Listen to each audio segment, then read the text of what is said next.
Photo लेकर घर जाइए यार, ऐसे नहीं। आप लोग पीछे आइए, चाहे वहाँ से काम कीजिए। आप लोग ऐसे नहीं होता है।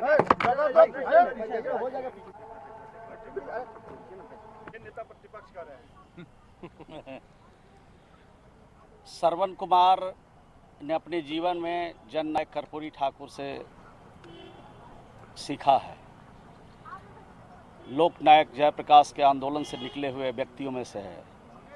श्रवण कुमार नीतीश कुमार जी के नेतृत्व में काम करने का मौका मिला, लालू यादव के नेतृत्व में भी काम करने का मौका मिला है, लेकिन कभी भी मैंने अपने जीवन में असत्य का सहारा नहीं लिया और सत्य का सहारा लेकर आज इस सदन में मैं 7वीं बार लगातार जीत करके आया हूँ।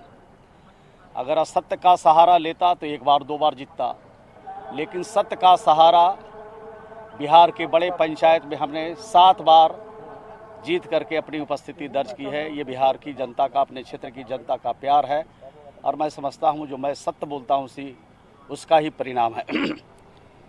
कल जो प्रश्न माननीय नेता प्रतिपक्ष ने उठाया था और उन सवालों का जवाब मैंने दिया है, लिखित भी दिया था और बाद में मौखिक भी मैंने कहा। जो पूरक सवाल उन्होंने उठाया उस पर मैंने कहा कि जो मैंने जवाब आपको दिया है वो सही है और अगर आपको लगता है कि आंकड़े गलत हैं तो मैं उसकी जांच कराऊंगा और एक सप्ताह में हम फलाफल से सदन को अवगत कराऊंगा, आपको भी अवगत कराऊंगा। लेकिन बार बार कहते रहे कि प्रश्न को स्थगित कीजिए, बार बार कहते रहे कि वो फर्जी है, वो गड़बड़ है और जिस वेबसाइट का वो हवाला दे रहे थे वो वेबसाइट ग्रामीण विकास का वेबसाइट नहीं है और आज भी जिसका हवाला वो दे रहे हैं वो ग्रामीण विकास का वेबसाइट नहीं है। और मैंने सदन को बताया है जो हमारा आधिकारिक वेबसाइट है narega.nic.in, यही हमारा प्राधिकृत, अधिकृत और प्रमाणित वेबसाइट है। इसी पर हमारे ग्रामीण विकास के सारे आंकड़े हैं। तो सदन को और सदन में जिस तरह से सरकार को वो हेकल करना चाहते हैं, अपनी असत्यता से सत्यता प्रमाणित करके बिहार की जनता को गुमराह करना चाहते हैं। कल अखबार, टेलीविज़न और आप टेलीविज़न के माध्यम से पूरे बिहार की जनता को भी उन्होंने बताया कि सदन में जो सरकार है वो गलत जवाब देती है, सदन को गुमराह करती है। तो हम तो सही जवाब दे रहे हैं, आप मान रहे हैं तो आप कह रहे हैं कि हम गलत आंकड़े दे रहे हैं। और सदन के अंदर भी उन्होंने कहा और सदन के बाहर भी मीडिया के सामने भी बात रखी। तो हमने आज अपनी बात को रखा सदन के समक्ष। स्पीकर साहब से हमने आदेश लिया और मैंने कहा जो मैंने कल आंकड़े दिए थे वो सही है। तो उनको बिहार की जनता को बताना चाहिए था कि मंत्री ने जो कहा वो सही था, हमने जो वेबसाइट देखा था या खोला था वो वेबसाइट गलत है।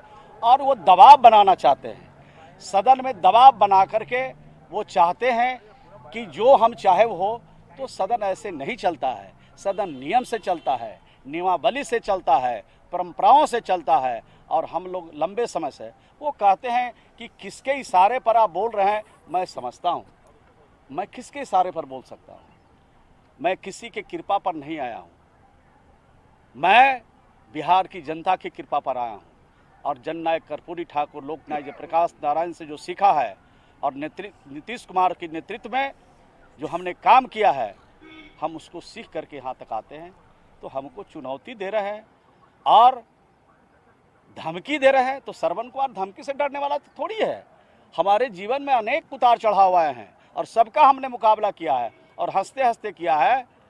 तो हमारी बात को भी आप जनता तक पहुंचाइए कि दबाव से सदन नहीं चलता है, दबाव से सरकार नहीं चलती है।